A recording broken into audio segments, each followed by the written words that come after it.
Hey guys, welcome back to the channel. Today we got a quick one for you. Product that we've had for a little while that not a lot of people know about. It's not suspension or steering related. Today we've got the Molle Panels. These two are going to be for our center console for the WJ, and we've also got seat back panels. If you don't know what Molle panels are, it's a type of design, square cutouts. There's tons of attachments out there for first aid kits, gun holsters, pouches, packs, radios, tons of different options. There's a little bit of molding for the front ones for the center console panel, so we'll show you how to mold those and get them attached in. So we're going to dive right in. We're going to start off with the driver's side. So for the WJ driver's side, a couple things to know that you're the right side. IRO will read correctly. The passenger side kind of looks like a tomahawk axe here, and there will be another additional cutout right here, which is going to be for the e-brake handle. So if you've got this piece here, this is the driver's side.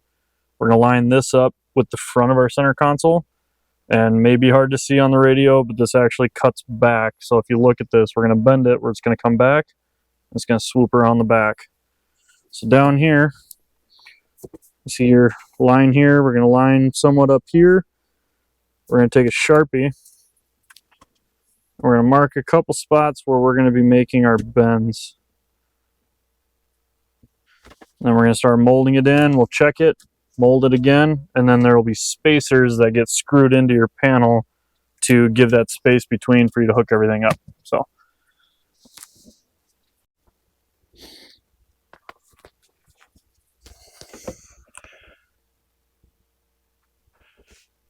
right on the back there.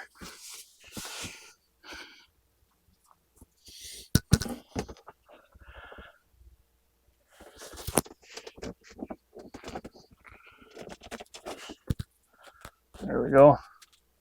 So as you can see, did all of it off my leg or by hand. These bend pretty easy.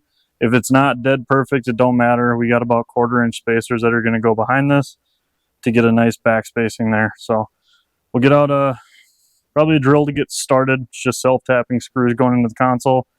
We're not going to use a drill to actually like tighten them up, because that's all that's holding is that plastic. But yeah, let me get a drill and we'll get this one bolted on.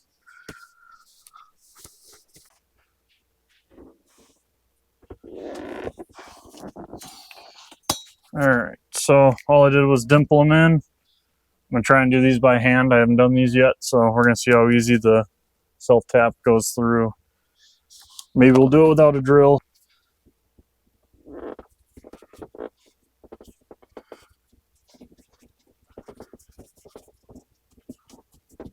Yeah, we're going to do them without a drill. So your kit will come with these backing spacers. They're going to go, screw through the panel. That'll be on the backer and then through. So I started my first hole. I'm going to get that in, and then I'm just going to run the rest through because it goes through super easy by hand.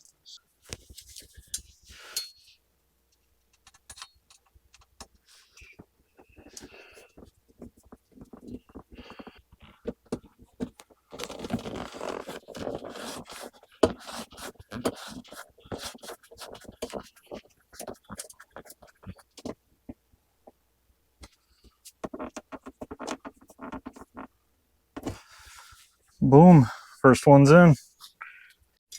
All right, so now we're on to the passenger side. Like I said, it's got that tomahawk look, and this side cut out. So again, we're just bending a little bit with our knee, getting it as close as we can. Doesn't have to be molded perfect because we have our spacers. Once we got her molded on there,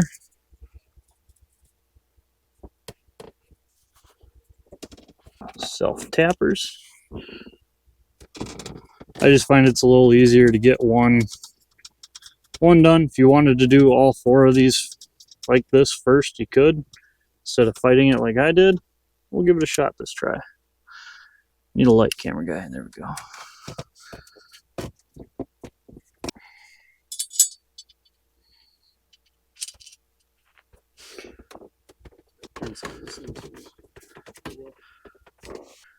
So once you have these mounted and you know where your 4 mounting holes are, it is easier if you know what you're going to be putting on it to unhook it, snap on your attachments, and then bolt it back in.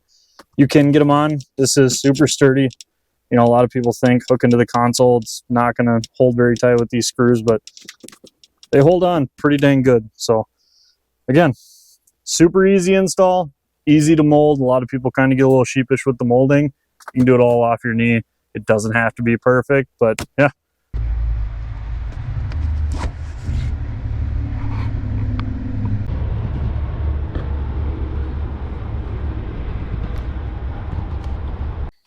So we got our front ones done.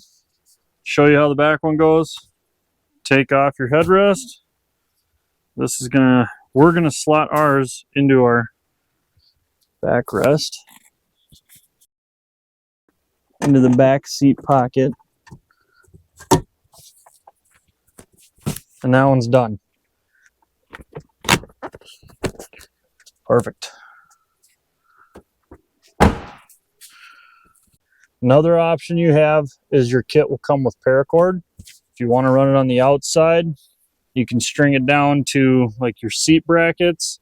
Keep in mind, if you do run it that way, if you cycle your seats forward or back, they may snag. So just try and wire them to where it's not going to snag, or if you're like me and you never move your seat, you're good. But we're going to run them like this on this one to show you the paracord. Each seat back will come with 3 feet. And you got notching in the bottom corners, both holes like this, and go corner to corner, tied down wherever you can get. Like I said, we're going to run them like this on this one. So we're going to show you a couple of our displays of different uses that these have been used for. We got a couple sweet pics of an AR and some other stuff attached to the back. So if you guys want them, get them on ironrockoffroad.com. If you have any questions, give me a call. Thanks again for hanging out. See you on the next one.